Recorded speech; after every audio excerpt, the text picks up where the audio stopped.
Basically, my 16-year-old really realized that his eyesight was deteriorating more than he realized, although I kind of realized this before, but it really just brought it home to me. All those fears came up of like, is he going to be able to lead an independent life? Is he going to be able to go and study in Paris like he wants to? And part of my brain, I can see going, I don't want to accept that this is the reality for him.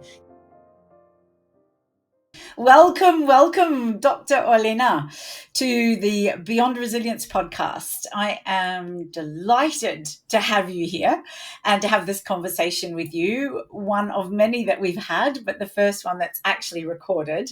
So I wonder if you would introduce yourself to the people listening today. Perfect. Well, firstly, thank you so much for having me. And it's so exciting to see you.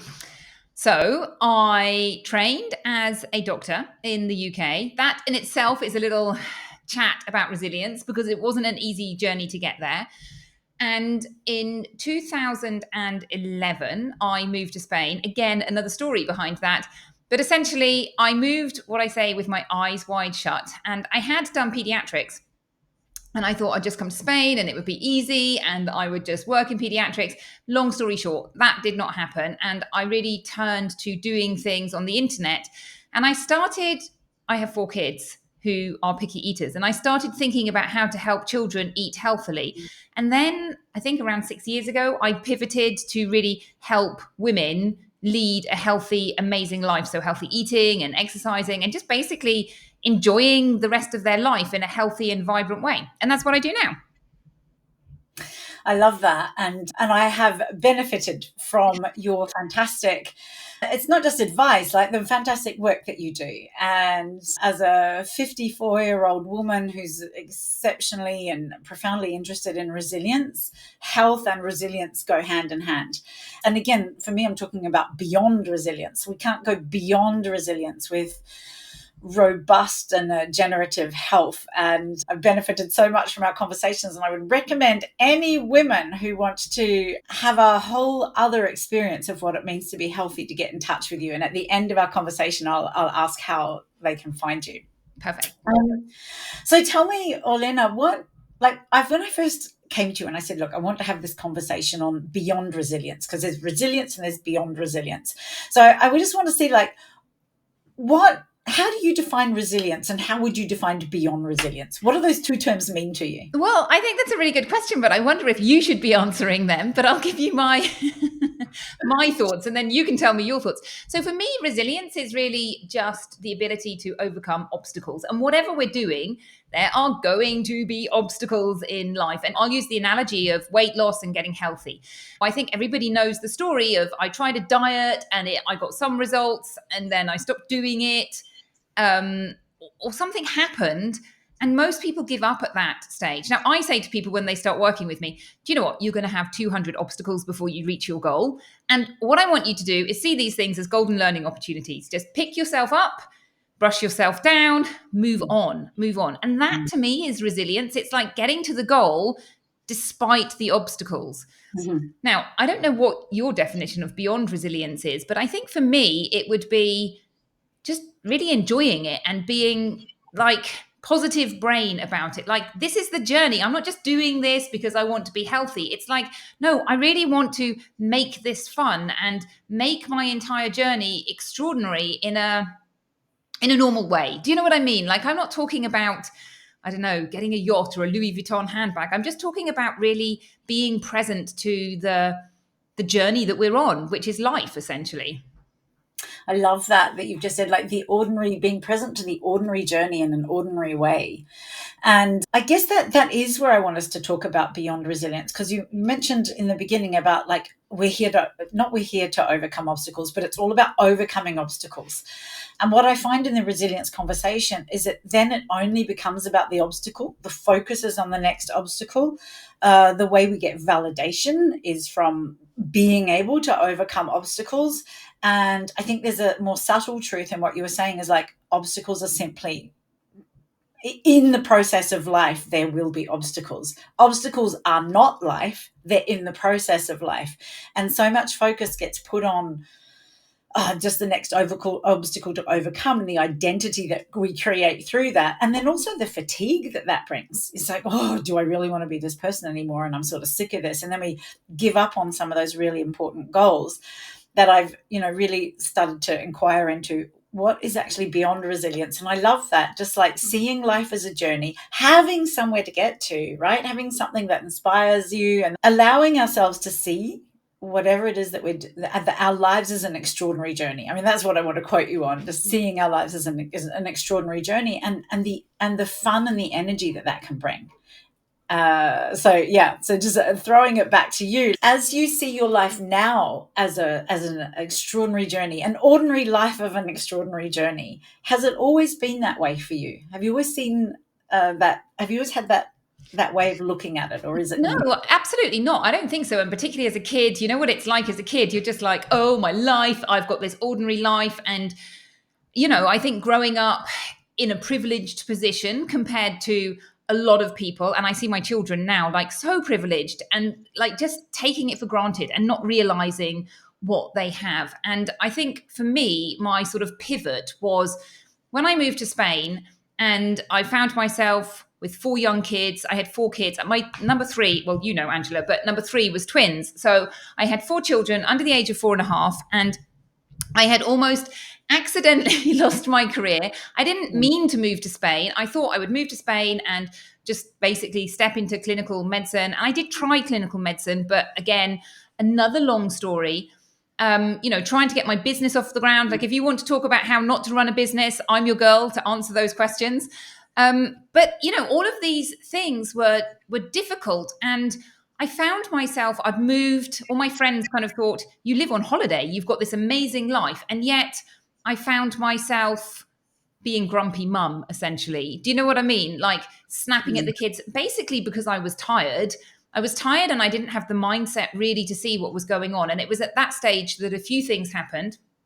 First of all, I luckily have a very supportive husband, and I really realized that I needed to give myself a bit of time to do something. And he basically pushed me to go to a yoga class. And I was thinking, I don't have money for this. I don't have time for this. And he's like, your kids will survive without you. Go to the yoga class. It's an hour a week. And he's very good at pushing me into things when I have a little bit of, doubt about, oh, are my children going to be okay? And all these other things. So I started going to yoga, which was, I think, really, obviously the yoga was amazing, but also it was this mindset shift for me of actually being able to prioritize my health and wellness and fatigue levels. Also at that time, I started reading so many books about mindset and emotions. Goodness, I'd gone through the whole of medical school, and I think we probably had about 1 lecture on emotions, and I was probably asleep or hungover for that session. But, I came out of medical school really not understanding what emotions were, how they're connected to our thoughts and actions. None of that was apparent to me. And reading all of these books, I really came to shift from basically like, oh my goodness, this wasn't how my life was supposed to turn out. Like, it's all wrong. I was supposed to be a consultant. By this stage, I was supposed to be this far up in my career. It wasn't supposed to happen like this, to, oh my goodness, this is a journey, and you make choices, and you've got all these amazing things, and really being able to see the positives in things and have gratitude for, the things that were going on in my life, as opposed to being totally focused on the negative. And I now realize that human brains are hugely negative, that is what we're programmed to do, focus on the negative. There's a really interesting exercise that I like, which is good to do with people. And you say to people, just spend a minute and focus on everything that is yellow in the room. And you spend a minute doing that. And then you ask them to name all the green things or the red things. And people are like, wait, what? That's cheating. And it's like, no, but that's the whole point. That's what our brain is like. We really focus on one thing and we don't see the other thing. And if we can refocus our brain and train our brain to reframe things the whole time, we're in a much better position. And so that was really the pivot for me. And that was, I would say, around 10 years ago. So it's, it's been a journey of 10 years of really training my brain. And obviously this is what I help my clients do as well, and people around me. My gosh, First of all, I just love the fact that you use that exercise, because that's one of the exercises that I was using in the Beyond Resilience course. That's hilarious that we're using the same one. And it's so true that our brains will focus on what's wrong when in fact everything else, all of the other possibility is there, and we're just not trained to look for it. And what I really hear as well, and what you were saying was, it sounded like a real shift that you had, sort of like a real struggle mindset.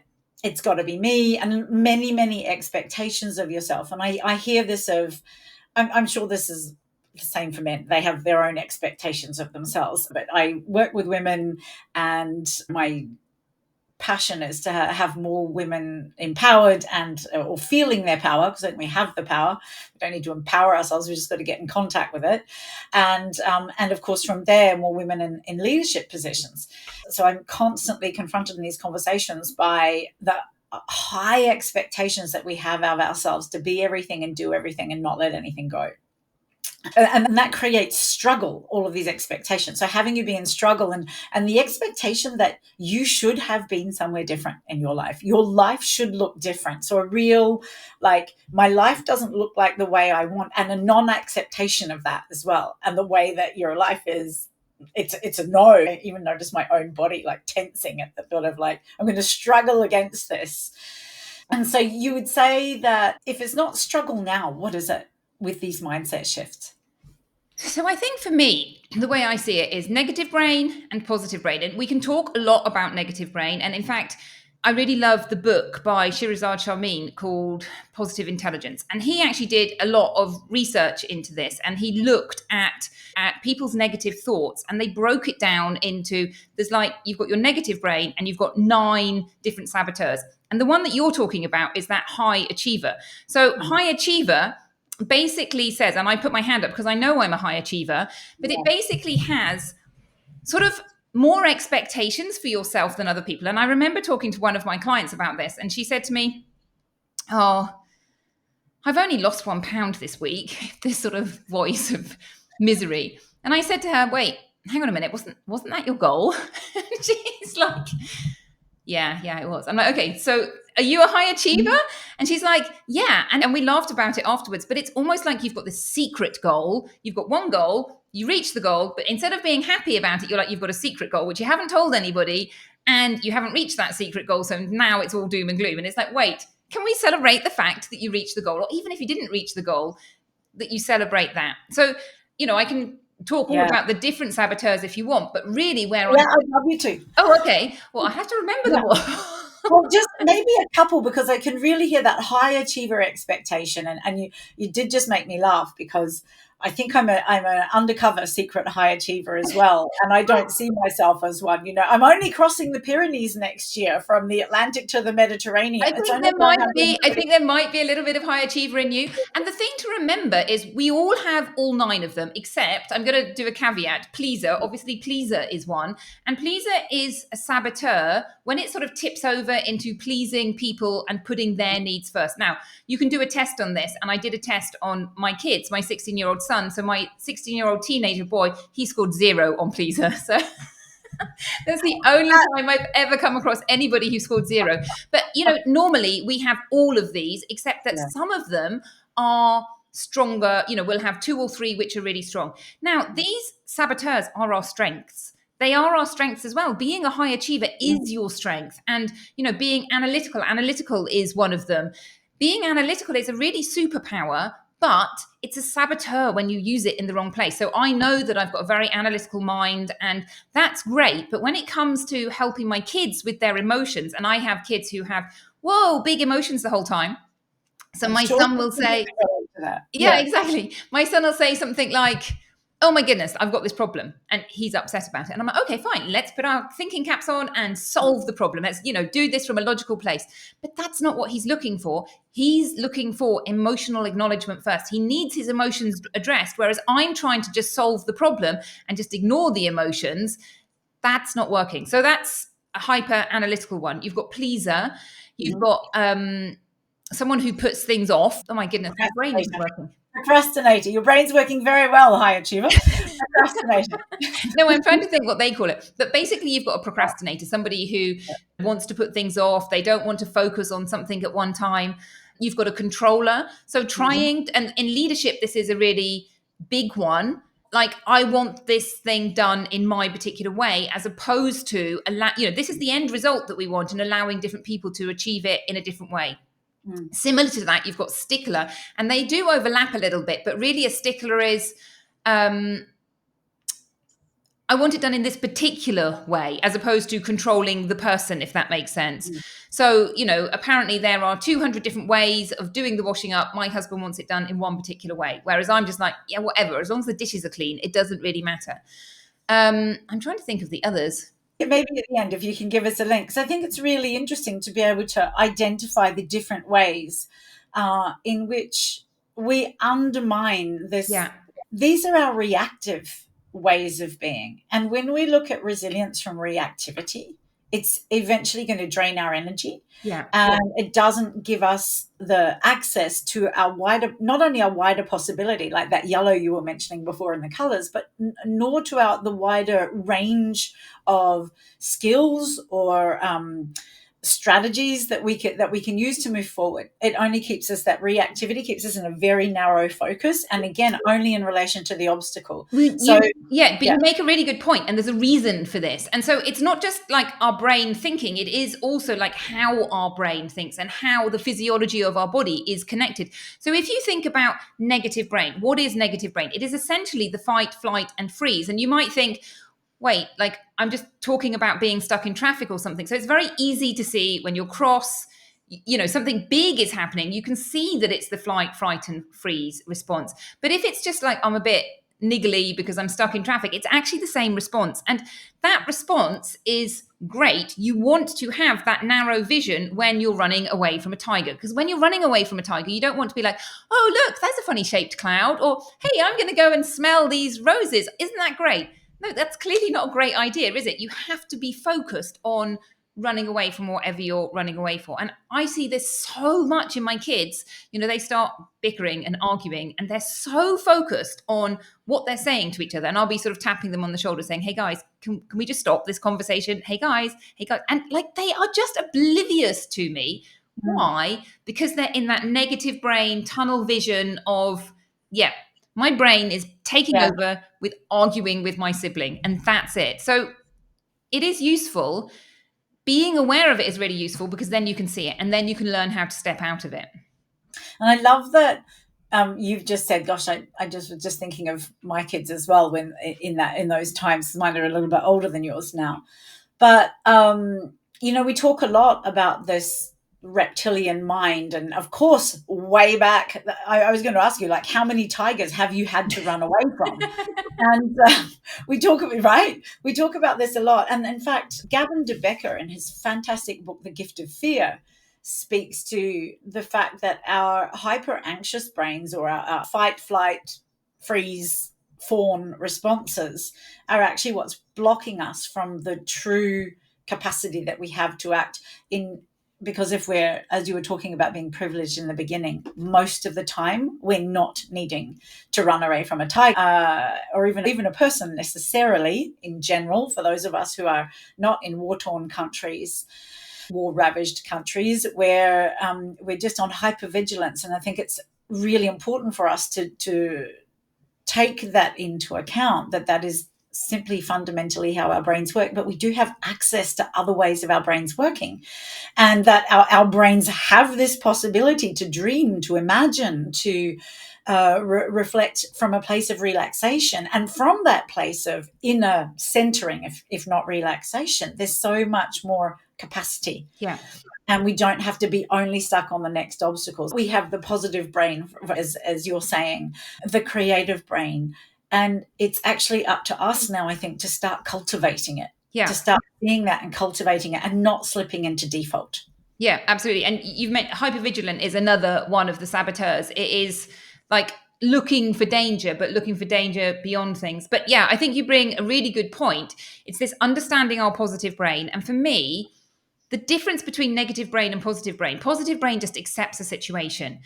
And quite often, we don't want to accept a situation, and that's fine. Sometimes it takes time. So, yesterday, oh, long story, but my children have a genetic eye condition. And basically, my 16-year-old really realized that his eyesight was deteriorating more than he realized, although I kind of realized this before, but it really just brought it home to me. All those fears came up of like, is he going to be able to lead an independent life? Is he going to be able to go and study in Paris like he wants to?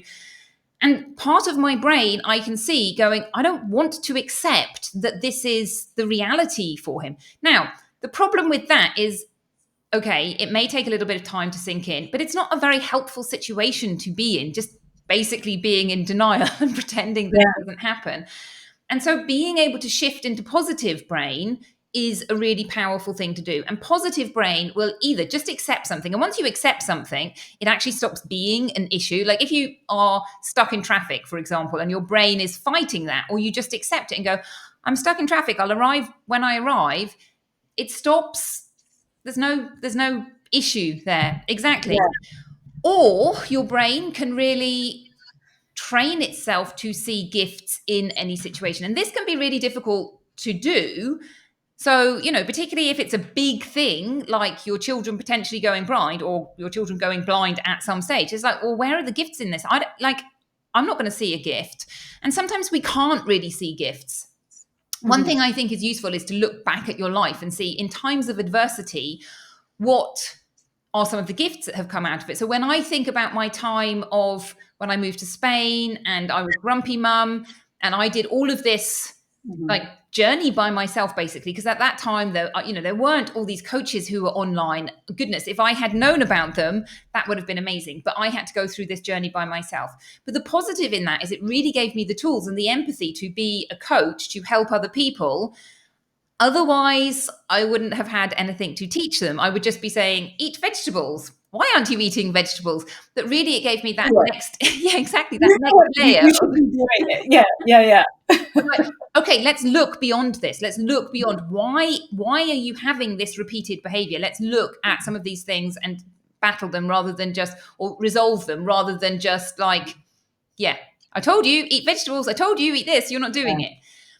So looking back and seeing times of adversity and what gifts have come out of that at the time, it felt like a really awful journey, but actually I can see there's been some gifts from it. And at times you just have to hold the space for being, for potential. Like I can't see any gifts right now, but there might be gifts later on in life. And actually, when we think about Christopher Reeve, the gentleman who played Superman years and years ago, and he had that awful accident where he was paralyzed. Now, nobody at that stage is going to say, hey, that's great, you were paralyzed.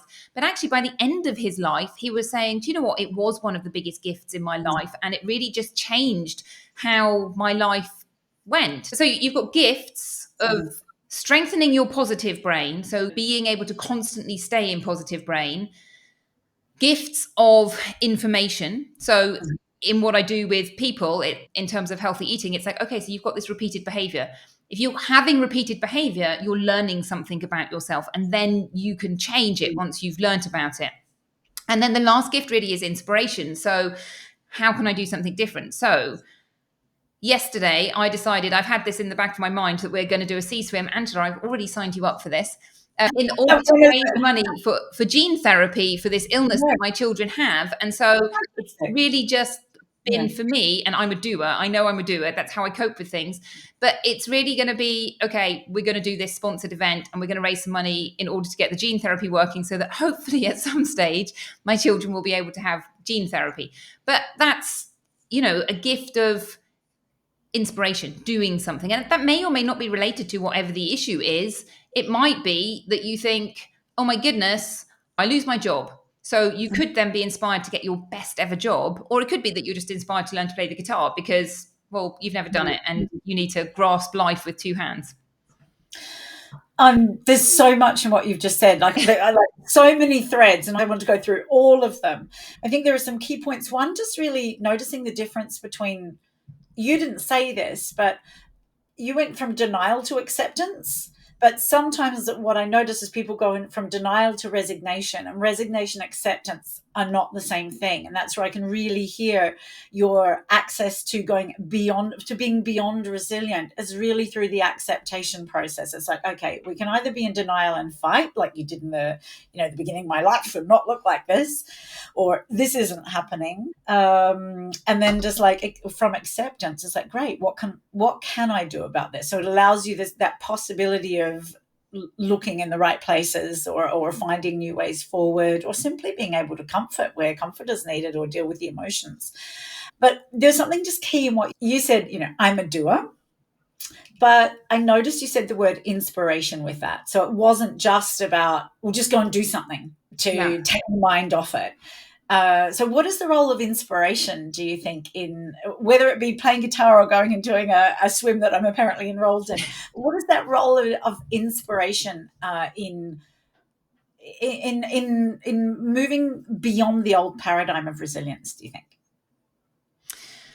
Okay, so if we look at positive brain, and I don't know if this is quite the question that we're answering, but we talked about the 9 saboteurs. You've got your judge and your 9 saboteurs. In positive brain, there are actually equally 5 different aspects of your positive brain. So you've first of all got empathy, which is a really important point, and it's empathy with people who you don't automatically feel empathy with. It's very easy to feel empathy for people who you already feel empathy with, but when you're having a discussion or a conflict with somebody, being able to step and have empathy with that person, and with yourself as well, because sometimes we're judging ourselves, or quite often we're judging ourselves. So empathy is a really big piece of the puzzle that really needs to be strengthened. I put my hand up to this, like with my kids, for example. Oh, my stick is broken. And I'm like, oh, really? Poor thing. That's not empathy, that's sarcasm. Guilty sometimes. Yeah, it's like, no, and the other thing about empathy is you don't have to condone somebody's behavior. Like, understanding why somebody does something is one thing. That doesn't mean you have to approve of their action. So, for example, I might be able to understand, I might have empathy for my children not wanting to do their homework. That doesn't mean I'm giving them permission to not do their homework. I'm like, yeah, okay, doing homework, it's not great. You still have to do it. Yeah. I mean, you can really, what I'm hearing with empathy, so that what I love about our conversation, Orlena, is you're making it really practical and accessible for people. So it's not just the resilience where I can get to sometimes on a conceptual level, but it's like, look, there are practicable things that you can do to overcome your lizard brain, or whatever we want to call it. The first one is empathy, putting yourself at the level of people and being able to understand what they might be going through, feel like, put yourself in their shoes for a moment. So Yeah. empathetic. So that's cool. What are the other 4? So then looking at inspiration. So you asked about inspiration, and it's really like mind brainstorming. Do you know what I mean? Like, come up with a zillion different ideas of what you want to do. Now, you don't have to do this for every single issue you have, but it is really, be creative, get into that creative space and think, what could we do in this situation? But you don't want to be running this through your judge, because your judge is going to shoot down so many of them. But just get into that space of, like, what's going on? So you've got that one. Then you've got navigate, which is really your internal compass. So that's like your ethics. So, for example, for me, how do I run my business? I want to teach people healthy eating at basics. If somebody from a tobacco company comes and asks me if they want to do sponsored posts, I'm going to be like, no, that doesn't align with me. Equally, if somebody from supplements wants to come and talk to me, now I might be more open to that, but I'll probably just say no anyhow, because it's not really the basis of what I want to be teaching people. So it's knowing your values and being really values-based, and then taking action aligned on those values. Yeah, so then the last one is action. I feel I've missed one out, but the last one is action. And it's really action from a place of, I have decided what I'm going to do, and then I am going to do it, as opposed to running around like a headless chicken, which is one of the saboteurs. Do you know what I mean? It's like, okay, I'm not just doing stuff for the sake of doing stuff. I want to do something which is actually going to have an impact on something. And, you can apply this to running your business, your family, your health and wellness, to anything really. So in health and wellness, what does it look like? It looks like, okay, I tend to work in quarters, like quarter years, 12 weeks. Like, what do I want to achieve in this 12 weeks? Okay, I want to really establish healthy eating, or actually, I really want to work on stress, or I really want to work on increasing my movement. And then you've got 12 weeks to do it, but picking one and moving forwards. So I can really hear inner commitment. So there's empathy, being inspired by something. For me, inspiration's probably I would add something to what you've said. It's very much something that lifts me from the inside. Yeah. So and also it might not always make sense to my logical brain. Like you were talking about maybe learning the guitar. It's like, why would I be doing that right now? I've got too many other things to do, or it doesn't seem to fit with where I said I wanted to go. I mean, I'm just using that as an example, but just allowing yourself to be inspired by something and trust the inspiration and not always know why. And then I was hearing from you, like just knowing what your values are. Now I've had a few conversations recently where I guess the values were underlying. People have values, but they haven't necessarily named them. So doing some work with a coach or on your own, however you need to do it. Although I want to come back to I want to come back to the interdependence of having help that you were talking about before, because you had to do everything all on your own, or you felt you did. And I think that's what undermines our energy. And I see resilience as so I'm doing a bit of a deviation here in the conversation.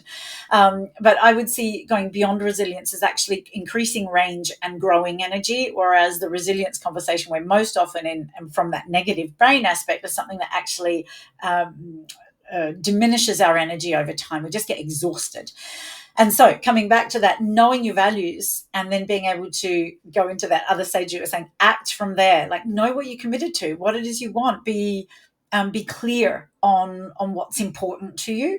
All of those are things that allow more range, more energy, and allow you to navigate forward from that inner compass that you were talking about, which just gives you that more of a sense of power, right? And agency. Yeah. And I think talking to your idea of like getting ground down during the day, and this is one exercise that I often do with my clients, is really understanding what in your life drains your batteries and what in your life gives you energy. Now, a big one is exercise. Exercise gives you energy. And a lot of people don't realize this. A lot of people are like, I'm too tired to exercise.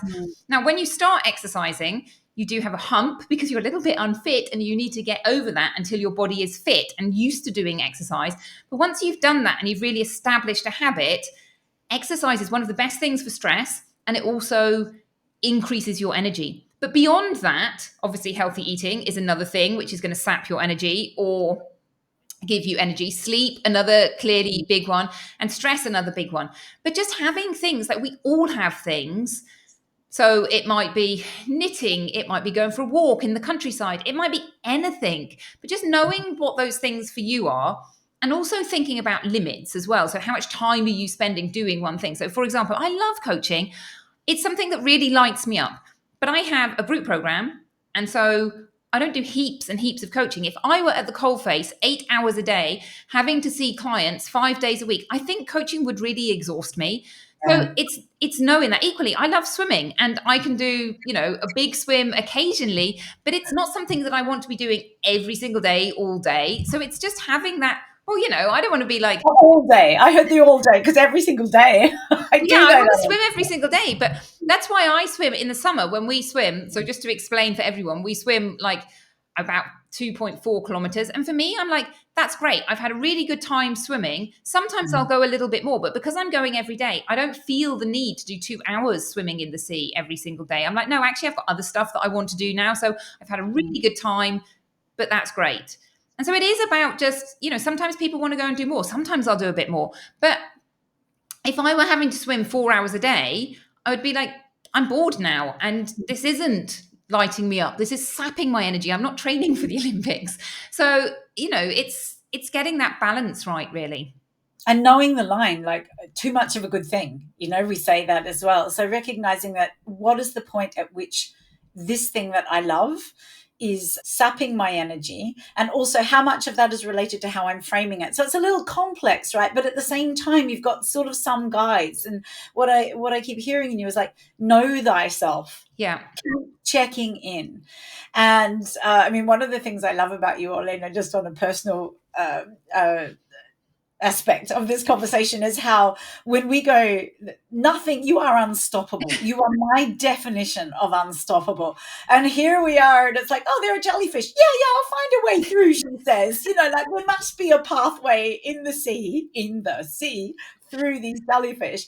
You're always there. But it You're up wasn't always like that, Angela. I remember and I think my swimming journey has been a journey. Like I started off, I didn't have friends. I was very intentional about going, I want to swim in the sea. And then I was like, I need to get a group of friends so that I can do that. And then I found a couple of friends and we started swimming like a couple of times a week in the summertime. And then it hit COVID. And then we started going, okay, we're going to go every single day. And then I built up confidence to go by myself. And sometimes when I was going by myself, I could see myself feeling fear swimming by myself. And I'm like, it doesn't make sense. Like, you're by yourself, you're near the shore, you're used to having people around you. But what do those people do? They don't really do anything, do they? And then seeing myself being scared of jellyfish. And I know, they do sting. But there would be swims where I would just feel fear of the jellyfish the whole time. And I'm like, but I've been stung by a jellyfish. And the fear that you feel takes over the entire swim such that you're not enjoying it until I got to the stage where I'm like, okay, I don't actually feel physical fear over the jellyfish. I feel annoyance that I have to constantly look because it cricks your neck when you do it. And, I don't want to be stung. And it's a bit frustrating when there's so many of them that you can't swim. But it's not fear that I feel anymore because I looked at that and went, this fear isn't really helping you. Yes, there are jellyfish. Yes, you want to avoid them. But the fear is something that you just need to let go of. I love that you said that. The way we treat fear, that also has a huge impact on resilience and going beyond in this resilience conversation. And I went through the same process as you. And I think it's really like, what am I afraid of? How much is my fear actually ruining my current experience and causing me to lose energy? So I know myself, that first swim that I did with you, I was petrified. Oh. And and I couldn't breathe in my wetsuit. And it took me, in fact, the first half of the swim was completely ruined by what was in my head rather than actually what was truly in my environment. And the energy drain that was, and how much I had to then revive myself. So again, overcome my own inner obstacles rather than just be with, actually, what's the truth of what now? What's the truth of now? Well, I'm in the water. Like getting factual about things, I'm in the water. There are people here. I'm actually not on my own. I do know how to swim. Taking stock of the situation and getting back to sort of a neutral place. So then, by the time I did that, then I was like, oh my God, this is beautiful. Like I was having a wonderful time, thinking how much I'd ruined it for myself. So this inner conversation is a really important thing to look at. Like, really, is there something to be afraid of, or is it just the unknown that I need to manage? What I learned from my jellyfish sting was I'm not allergic. And they just hurt. And you get a crick in your neck from looking for them. Okay, it's inconvenient and annoying, but the rest of the time it's fantastic. But for the other listeners who might not, launch out into some of this, they're still launching out into the unknown in their leadership positions. And they are maybe having fear of the unknown or fear of what's going to happen next or the anxiety. And it's the same sort of process to really come back to, look, what's the truth of what's happening now? Can I feel my feet on the ground? Can I breathe? Is there anything really happening right now that I need to be afraid of? And being able to train yourself to do that's a very important skill. It's something for everybody to come back to, that we have agency, but that does require a conscious choice to step out of reactive brain and into neutral, if not positive, but going to the positive, as you've said it. And the other thing that you've said a couple of times that I think is really important is that what I notice so often is I have to do it all by myself. Now, whether that be true or an internal narrative, it's really damaging. And I notice a lot of successful and capable women try not to be a burden. So it's like I get my validation from doing it all by myself, and I don't want to burden other people, rather than really be with in fact, it's important to get help, to share, to let people have a place in your life of like being able to step in and give you some assistance. It's important to relax and realize you don't have to generate everything. Generating already a reframe or a new way of seeing things can be enough, right? And allow yourself to ask for help, like I did on Facebook. Say, is there a group out here that I could be part of? Yeah. Well, I think it's super important. And I think if you look at anybody who's at the peak of, their sport or whatever they're doing, they didn't get there by themselves. It wasn't that they were at school and they read this book and they read that book. No, they've had help along the way, whether it's you go to university and you go to lectures, or, we don't expect our kids to go to school and they have got teachers as well. And most people have coaches, whether it's elocution coaches or sports coaches or business coaches. There are people who really, specialize in something. Why not get that support team around you? Like, I always think people have this idea that they should be able to do it by themselves. And, this is one of the things I hear a lot with, potential clients. They sort of think, oh, you're just teaching how to eat, so I should be able to do that by myself because everyone can eat. And I say to them, but, you're a dentist, for example. You could do it by yourself, but you're busy being a dentist and a mum. Where does that leave you time in the day to figure these things out? Why not just go with someone who's got a system and is going to help you and, has got the experience to do it? Now, it's obviously everybody's choice, but there are also studies that show, if you've got support groups around you, you achieve your goal far more quickly and more possibly. Yeah, exactly. It's 98%. There's levels. I think it goes if you vocalize your goal, you increase it a little bit. If you write it down and share it with someone, if you have an accountability partner, which is basically a coach, you increase your chance of reaching your goal by 98%. So if you really want to achieve something, get someone to help you get there. I love that. And we will need to finish our conversation on that note.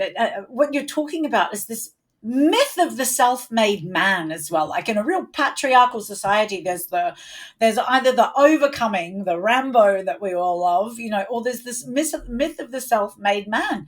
None of these people are self-made. Yeah.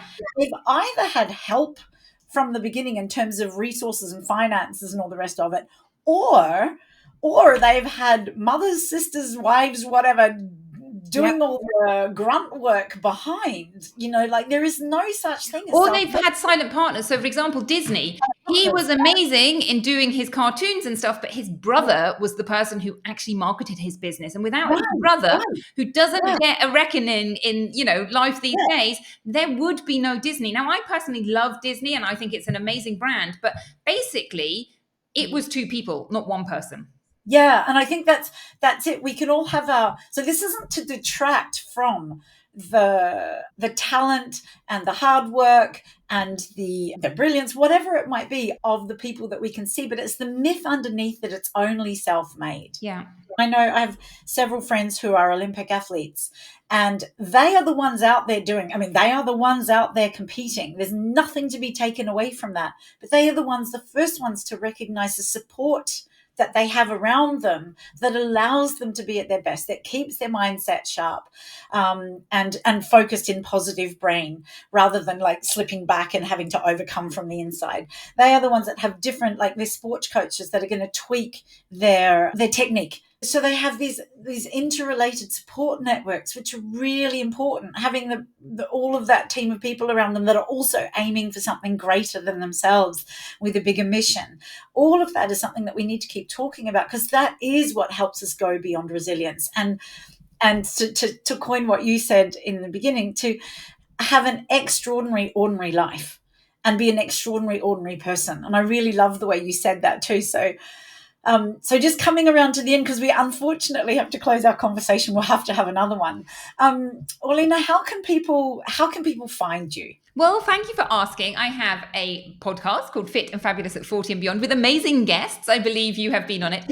And my website is drorlena.com. And from there, I often have a gift that you can sign up for. So once you're on my email list, you can just reply to me. And, if people want to come and chat to me, I offer free chats. I've got a Facebook group. I've got everything.